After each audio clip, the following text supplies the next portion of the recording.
ഷിക്കാഗോയിൽ ഈ ജൂലൈ 9 നടത്തുകയാണ്. അപ്പോൾ അതിന് ഒരുക്കമായിട്ടുള്ള കാര്യങ്ങളെല്ലാം അവർ ചെയ്തുകൊണ്ടിരിക്കുന്നു. അപ്പോൾ അതുപോലെ ഇംഗ്ലണ്ടിലും ധാരാളം പേര് അവിടെ പഠിച്ച് വന്നവരുണ്ട്. നമ്മുടെ ചങ്ങനാശ്ശേരി അതിരൂപത പൊതുസമൂഹത്തിന് കൊടുത്ത ഏറ്റവും വലിയ ഒരു കോൺട്രിബ്യൂഷനാണ് സെൻറ്റ് ബർഗ്മൻസ് കോളേജ്. നമ്മൾ ചെന്നിടത്തെല്ലാം ക്രൈസ്തവ സഭ സ്ഥാപിതമായിടത്തെല്ലാം നമ്മൾ ആദ്യം ചെയ്തത് പൊതുസമൂഹത്തെ കൂടെ വളർത്തുന്ന സ്ഥാപനങ്ങൾ തുടങ്ങുകയാണ്. ഇപ്പോൾ അങ്ങനെ തുടങ്ങിയതുകൊണ്ട് നമ്മുടെ ഒരു കൊച്ചു പട്ടണമായ ചങ്ങനാശ്ശേരിയിൽ പോലും നമ്മുടെ ആൾക്കാർക്ക് വന്ന് ഉന്നത വിദ്യാഭ്യാസം നേടാനായിട്ട് സാധിച്ചു. എസ് പി കോളേജ് 104 വർഷം പൂർത്തിയാക്കുകയാണ്. 100ാമത്തെ വർഷം കോവിഡ് കാലത്താണ് തുടങ്ങിയത്. കൊണ്ട് നമുക്കത് കൺക്ലൂഡ് ചെയ്യാൻ പറ്റിയില്ല. ശതാബ്ദി അത് കഴിഞ്ഞ മാസമാണ് നമ്മൾ സെന്റിനറി ഒന്ന് കൺക്ലൂഡ് ചെയ്തത്. ആ 100 വർഷം അല്ലെങ്കിൽ 104 വർഷം മുമ്പത്തെ കേരളത്തിൻ്റെ അവസ്ഥയാണ് നമ്മൾ ചിന്തിക്കേണ്ടത്. ഞാൻ മനസ്സിലാക്കുന്നിടത്തോളം കേരളത്തിലെ 8ാമത്തെ കോളേജാണ് എസ് പി കോളേജ്. 1922 സ്ഥാപിതമാകുമ്പോൾ 8ാമത്തെ കോളേജാണ്. അപ്പോൾ ബാക്കി എല്ലാ കോളേജുകളും പ്രധാനപ്പെട്ട സിറ്റികളിലായിരുന്നു. ഇപ്പോൾ കോട്ടയം CMS കോളേജുണ്ട്, അതുപോലെ തിരുവനന്തപുരത്തുണ്ടായിരുന്നു, എറണാകുളത്തുണ്ട്, കോഴിക്കോടുണ്ട്, കണ്ണൂരുണ്ട്. ചങ്ങനാശ്ശേരി പോലൊരു പട്ടണത്തിൽ ഒരു കോളേജ് എന്ന് പറയുന്നത് അത് ചങ്ങനാശ്ശേരി അതിരൂപത ചങ്ങനാശ്ശേരിയിൽ സ്ഥാപിതമായതുകൊണ്ട് മാത്രം സംഭവിച്ച ഒരു കാര്യമാണ്. ചാൾസ് ലവീഞ്ഞ് പിതാവ് 1887 ചങ്ങനാശ്ശേരിയിലേക്ക് വരുമ്പോൾ അദ്ദേഹത്തിൻ്റെ വലിയ ആഗ്രഹമായിരുന്നു. അദ്ദേഹത്തോട് നമ്മൾ ആവശ്യപ്പെട്ടത് ഇങ്ങനെ ഒരു ഇംഗ്ലീഷ് വിദ്യാഭ്യാസത്തിന് ഒരു സ്ഥാപനം ആരംഭിക്കണമെന്നാണ്. വേറെ ഒന്നും അദ്ദേഹത്തോട് ചോദിച്ചില്ല. അന്ന് നമ്മുടെ ആൾക്കാർ കുറച്ചുകൂടെ പ്രതാപികളായിരുന്നു, നമ്മുടെ കയ്യിൽ പണമൊക്കെ ഉണ്ടായിരുന്നു. പിതാവ് ഞങ്ങൾക്ക് സ്കൂൾ തുടങ്ങിയാൽ മതി, ബാക്കിയൊക്കെ ഞങ്ങൾ ചെയ്തോളാം എന്നാൽ അത്രയും അഭിമാനമുള്ള ഒരു സമൂഹമായിരുന്നു. അങ്ങനെയാണ് പിതാവ് വന്ന ആദ്യത്തെ വർഷം തന്നെ സെൻറ്റ് ബർഗ്മൻസ് ഹൈസ്കൂൾ തുടങ്ങി. അന്നത് മദ്രാസ് യൂണിവേഴ്സിറ്റിയുടെ അഫിലിയേഷനോട് കൂടിയാണ് 10ാം ക്ലാസ് വരെ ആരംഭിച്ചത്. അത് ശരിക്കും പറഞ്ഞാൽ അതേ തുടർന്ന് വളർന്നു പോവുകയായിരുന്നെങ്കിൽ നമ്മുടെ എസ് പി കോളേജിൻ്റെ തുടക്കം 1890. പക്ഷെ പിന്നീട് കുറേ വർഷങ്ങൾ അതിൻ്റെ വളർച്ച നടന്നില്ല. പിന്നെ 1922 കുര്യാളശ്ശേരി പിതാവ് ബിഷപ്പായി കഴിഞ്ഞ് വന്നപ്പോഴാണ് എസ് പിയിലെ ആ സ്ഥലമെല്ലാം മേടിക്കുന്നത്, അവിടെ ആരംഭിക്കുന്നത്. ഞാൻ പറഞ്ഞു വന്നത് ഒരു കൊച്ചു പട്ടണത്തിൽ അന്ന് പക്ഷേ ചങ്ങനാശ്ശേരിക്ക് കുറച്ചുകൂടെ പ്രാധാന്യമുണ്ട്. കാരണം ചങ്ങനാശ്ശേരി ചന്ത വളരെ ഫേമസ് ആണ്. ഈ മധ്യ കേരളത്തിലെ ഏറ്റവും പ്രധാനപ്പെട്ട വ്യാപാര കേന്ദ്രമായിരുന്നു. കുട്ടനാടിൻ്റെയും മലനാടിൻ്റെയും സംഗമസ്ഥാനമാണ് ചങ്ങനാശ്ശേരി. അങ്ങനെയെല്ലാം ആരംഭിച്ച അങ്ങനെ ഒരു പ്രാധാന്യമുണ്ട്. അപ്പോൾ അതുകൊണ്ടൊക്കെ അതുപോലെ തെക്കൻകൂർ രാജ്യവംശത്തിൻ്റെ രാജ്യത്തിൻ്റെ തലസ്ഥാനമായിരുന്നു ചങ്ങനാശ്ശേരി.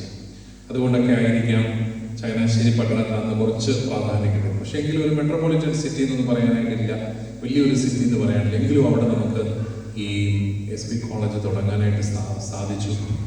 അതിലൂടെ പൊതുസമൂഹത്തെ ഒത്തിരിയേറെ വളർത്താൻ നമുക്ക് സാധിച്ചു. ഞാൻ ഈ കഴിഞ്ഞ 2 വർഷങ്ങൾക്ക് മുമ്പ് തിരുവനന്തപുരത്ത് ഒരു പരിപാടിയിൽ പങ്കെടുത്തപ്പോൾ ഒരു റിട്ടയർഡ് IG, ഞാൻ അദ്ദേഹത്തിൻ്റെ പേര് വിട്ടുപോയി, അദ്ദേഹം എന്നോട് ചോദിച്ചു പിതാവ് എവിടെ നിന്നാന്നൊക്കെ ചോദിച്ചു. ചങ്ങനാശ്ശേരിയാണെന്ന് പറയുമ്പോൾ ഞാൻ എസ് പി കോളേജ് പഠിച്ചതാണ് എന്നെല്ലാം പറയും. വളരെ സന്തോഷപൂർവ്വം അദ്ദേഹം അതിൻ്റെ ചരിത്രം പറയുകയാണ്.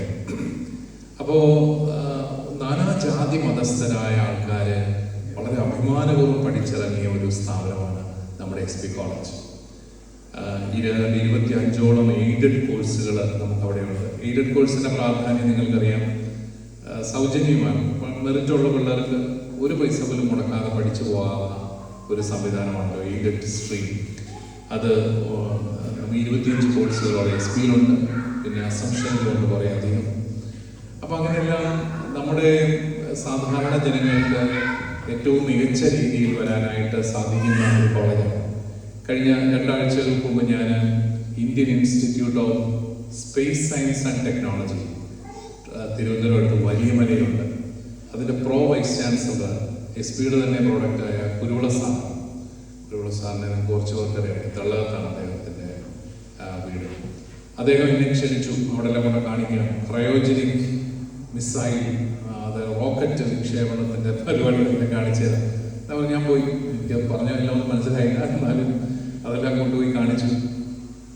എന്നെ അത്ഭുതപ്പെടുത്തിയത് അതിൻ്റെ ഓരോ യൂണിറ്റിൽ ചെല്ലുമ്പോഴും ഹൈന്ദവരാവാം, ക്രിസ്ത്യാനികളാവാം, മറ്റു മതസ്ഥരാവാം, ചങ്ങനാശ്ശേരി ആർച്ച് ബിഷപ്പ് എന്ന് പറയുമ്പോൾ എല്ലാവരും വന്ന് പറയുന്നത് ഞങ്ങൾ SP പഠിച്ചതാണ്. അവിടെ ആരെങ്കിലും ഉണ്ട്, ഓരോ യൂണിറ്റിലും SP പഠിച്ച ആൾക്കാർ, വലിയ അഭിമാനം തോന്നും. അപ്പോൾ നമുക്ക് ഈ SPയുടെ ഏറ്റവും വലിയ ഒരു സപ്പോർട്ടായിട്ട് നിൽക്കേണ്ടതും SPയുടെ ഈ അലംനയാണ്. ഇനിയിപ്പോൾ SPയുടെ ഒരു വളർച്ചയുടെ അടുത്ത ഘട്ടമെത്തി. നിങ്ങൾ ഈ പത്രങ്ങളിലൊക്കെ വായിക്കുന്നുണ്ടാവും, നമ്മുടെ പുതിയ നാഷണൽ എഡ്യൂക്കേഷൻ പോളിസി വരുന്നു, യൂണിവേഴ്സിറ്റി ആയിട്ട് മാറണം. ഈ അഫിലിയേറ്റിംഗ് യൂണിവേഴ്സിറ്റി സിസ്റ്റം നിർത്തുകയാണ്. മഹാത്മാഗാന്ധി യൂണിവേഴ്സിറ്റിയുടെ ഭാഗമായിരുന്നു SP, അത് മാറിയിട്ട് SP has to become university on its own. അങ്ങനെ വരുമ്പോൾ നമുക്ക് അവർ പറയുന്നത് UGC ആവശ്യപ്പെടുന്ന 25 കോടി രൂപയുടെ നിക്ഷേപം നമുക്ക് വേണം. പിന്നെ അതിനുള്ള ഫെസിലിറ്റീസ് ഒക്കെ വേണം. ഫെസിലിറ്റീസ് എല്ലാം നമ്മുടെ കോളേജിലുണ്ട്. നമുക്ക് 19 ഏക്കർ സ്ഥലമുണ്ട്. അത്രയും സ്ഥലമുള്ള ഒരു കോളേജ് അധികമില്ല. ഗവൺമെൻറ് കോളേജുകളാണ്, പ്രൈവറ്റ് എയ്ഡഡ് കോളേജുകൾ അധികം കാണുകയാണ്. അസംഷനും കൂടെ കൂട്ടിയാൽ ഏതാണ്ട് 24 ഏക്കറോളം സ്ഥലം നമുക്കുണ്ട്. അങ്ങനെയൊക്കെ നമുക്ക് തീർച്ചയായിട്ടും അതൊരു യൂണിവേഴ്സിറ്റി ആവണം. കാരണം കേരളത്തിലെ നമ്പർ 1 കോളേജായിട്ട് മാറും. ഈ കേരളത്തിലെ ചെറുപട്ടണമായ ചങ്ങനാശ്ശേരിയിലെ ഈ കോളേജാണ് ആദ്യ വർഷങ്ങളിലെല്ലാം ആർശങ്കർ അവാർഡ്, ബെസ്റ്റ് കോളേജിനുള്ള ആർശങ്കർ അവാർഡ് നേടിയെടുത്തത്. അത്രയും ഫേമസ് ആയി നമ്മുടെ കോളേജ്. ഇപ്പോഴും NIRF റാങ്കിങ്ങിൽ ഏതാണ്ട് 60 താഴെയാണെന്ന് തോന്നുന്നു SP സ്ഥാനം എന്ന് പറയുന്നത്. ഇന്ത്യയിലെ കോളേജുകളിൽ, ബെസ്റ്റ് കോളേജുകളിൽ ആദ്യത്തെ 100-നകത്ത് നമ്മുടെ കോളേജുണ്ട്. അപ്പോൾ അതെല്ലാം നമ്മളെ സംബന്ധിച്ച് അഭിമാനകരമായ ഒരു കാര്യമാണ്. അപ്പം നമുക്ക് നമ്മുടെ ലോകമെമ്പാടുമുള്ള അലംനയ്ക്ക് കോളേജിനെ പല രീതിയിൽ സപ്പോർട്ട് ചെയ്യാനായിട്ട് സാധിക്കും. ആദ്യമായിട്ട് തന്നെ നിങ്ങൾക്ക് ചെയ്യാൻ സാധിക്കുന്ന ഒരു കാര്യം, നമുക്ക് നിങ്ങളൊക്കെ ഈ അക്കാഡമിക് മേഖലകളിൽ വർക്ക് ചെയ്യുന്നവർക്ക് ഒരു academic collaboration with different departments of the college, അത് ചിലപ്പോൾ നിങ്ങളുടെ ഒരു സ്വാധീനത്തിൽ നേടിയെടുക്കാൻ സാധിച്ചാൽ നല്ലതാണ്. നിങ്ങൾ ആ മേഖലയിൽ വർക്ക് ചെയ്യുന്നവരുണ്ടെങ്കിൽ ഇപ്പോൾ യൂണിവേഴ്സിറ്റികളുമായിട്ട്, ഇവിടുത്തെ യൂണിവേഴ്സിറ്റികളുമായിട്ട് ഒരു academic collaboration, students exchange, faculty exchange. ഇപ്പോൾ ഗ്ലോബലൈസേഷൻ്റെ കാലമാണ്, അതുപോലെ ഡിജിറ്റൽ വേൾഡ് വളരെ ആക്റ്റീവാണ്. ഇപ്പോൾ അവരവിടെ വരേണ്ട കാര്യം പോലും ഇല്ല. ഇവിടെ നിന്ന് നമുക്കൊരു ലെക്ചർ തന്നാൽ മതി, നമുക്കവിടെ കിട്ടും. അപ്പോൾ അങ്ങനെയൊക്കെയുള്ള, പക്ഷേ നമുക്കൊരു കൊളാബറേഷൻ വേണം. അപ്പോൾ അവിടെ നിങ്ങൾക്ക് എങ്ങനെ SBയെ സപ്പോർട്ട് ചെയ്യാൻ സാധിക്കും എന്നുള്ള ഒരു ചിന്ത വളരെ നല്ലതായിരിക്കും. പിന്നെ രണ്ടാമതായിട്ട് SBയെ ഫിനാൻഷ്യലായിട്ട് നിങ്ങൾക്ക് സപ്പോർട്ട് ചെയ്യാനായിട്ട് സാധിക്കും. അത് നമുക്കറിയാം, നമ്മുടെ SB കോളേജ് വർഷങ്ങളായിട്ട് നമ്മൾ തുടരുന്ന ഒരു പാരമ്പര്യം, അപ്പോയിൻമെൻറ്റിനും അഡ്മിഷനും ഒരു പൈസയും നമ്മൾ ആരോടും മേടിക്കുന്നില്ല എന്നുള്ളതാണ്. അതിപ്പോഴും അങ്ങനെ തന്നെ തുടരുകയാണ്.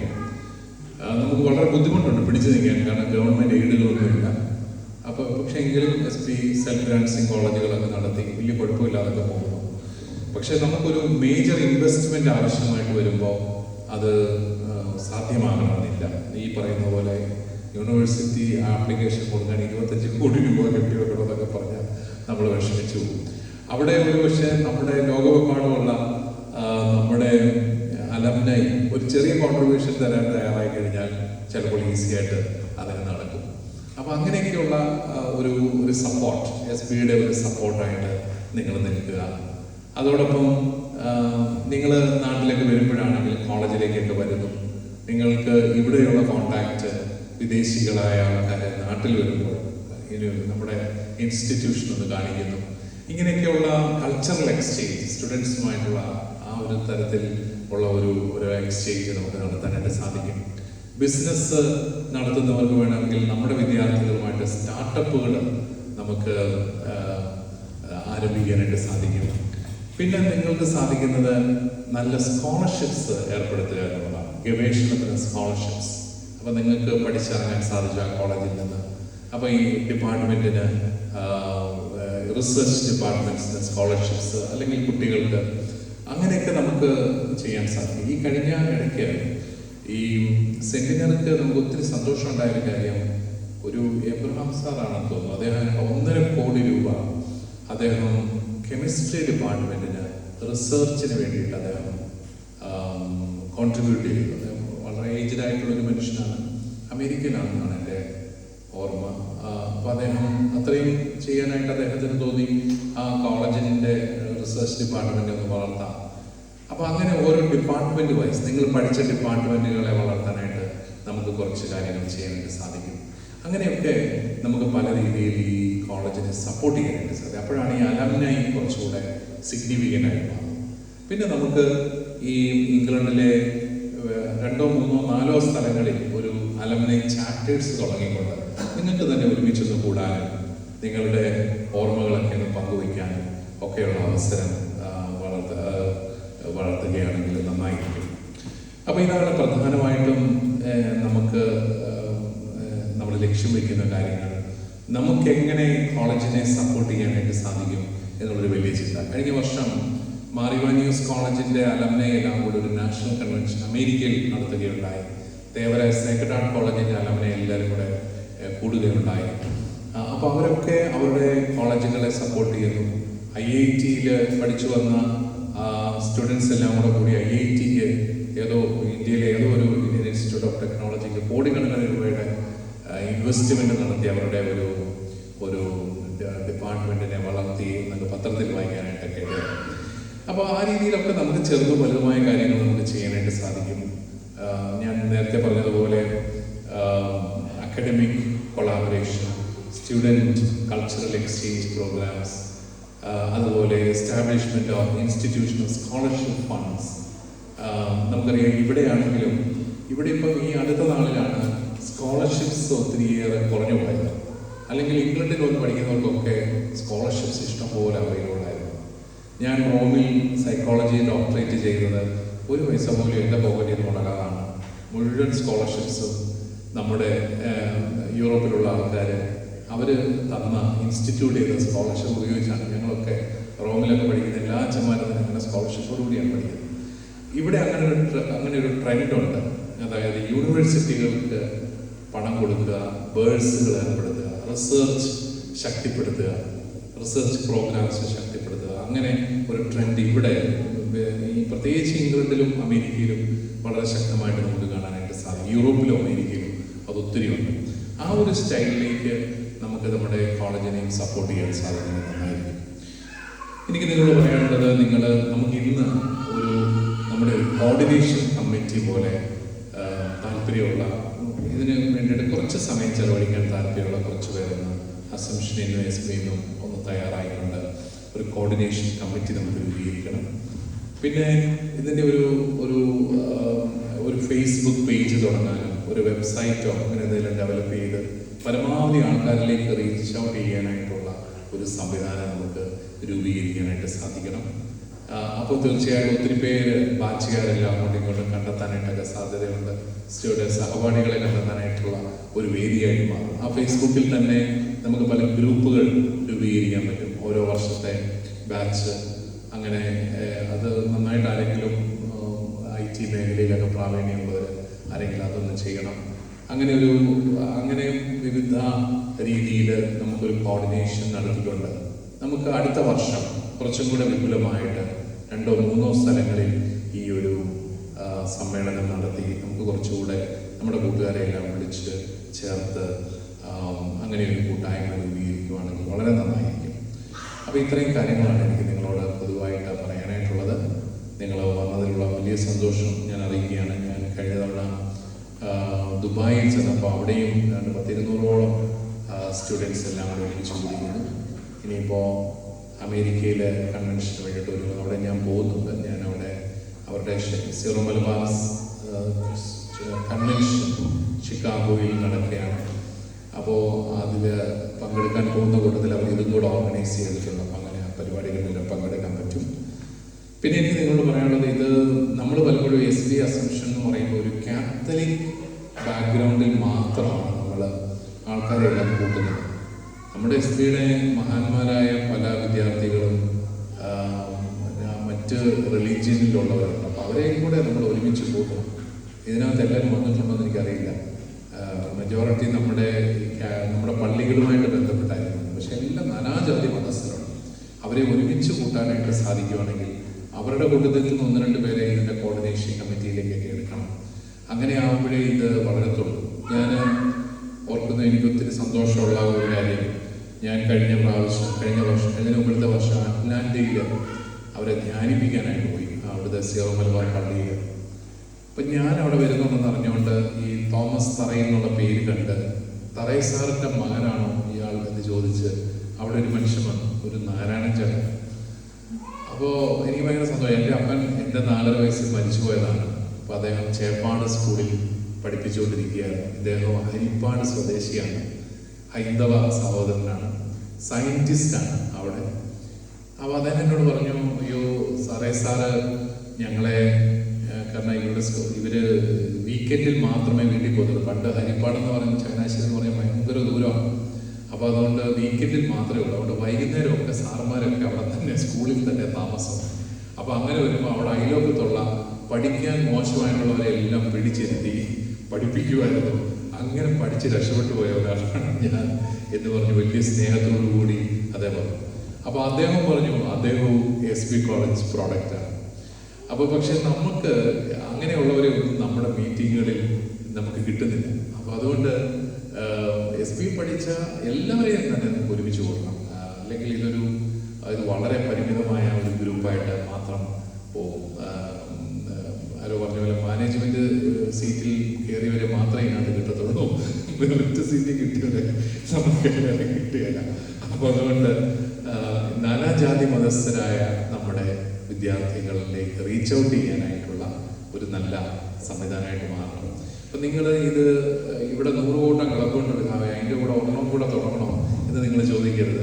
പക്ഷേ നിങ്ങൾക്ക് കുറച്ചുകൂടെ നിങ്ങളുടെ സഹപാഠികളെ കണ്ടെത്താനും കുറച്ചുകൂടെ അക്കാഡമിക് ആയിട്ടുള്ള കാര്യങ്ങൾ ചെയ്യാനും ഒരു വലിയൊരു വിഷനെ സപ്പോർട്ട് ചെയ്യാനുമെല്ലാം നമുക്ക് സാധിക്കും. ഞങ്ങളെല്ലാം ഇപ്പോഴും സ്വപ്നം കണ്ടു തുടങ്ങുകയാണ് SP സെന്റ് ബർഗ്മൻസ് യൂണിവേഴ്സിറ്റി ആയിട്ട് പറഞ്ഞത്. അത് ചുമ്മാ ഏതെങ്കിലും ആ കൊച്ചു പട്ടണത്തിലേക്ക് നമുക്ക് ലോകമെമ്പാടും എന്നുള്ള വിദ്യാർത്ഥികളെ നമുക്ക് കൊണ്ടുവരണം. ആ രീതിയിൽ അത് വളർന്നു വരണം എന്നുള്ളൊരു സ്വപ്നം. ആ സ്വപ്നത്തിൻ്റെ ഭാഗമാകാനായിട്ടാണ് ഞാൻ നിങ്ങളെല്ലാവരെയും സന്തോഷപൂർവ്വം ക്ഷണിക്കുന്നത്. അപ്പോൾ ആ രീതിയിൽ നമുക്ക് ഭാവി പരിപാടികൾ കൂടി ഒന്ന് ആസൂത്രണം ചെയ്ത് മുന്നോട്ട് പോകാനായിട്ട് പരിശ്രമിക്കാം. നിങ്ങളെല്ലാവരെയും ദൈവം അനുഗ്രഹിക്കട്ടെ എന്ന് പ്രാർത്ഥിക്കുന്ന വളരെ സന്തോഷപൂർവ്വം ഞാൻ ഈ കൂട്ടായ്മ ഉദ്ഘാടനം ചെയ്യുന്നതാണ്.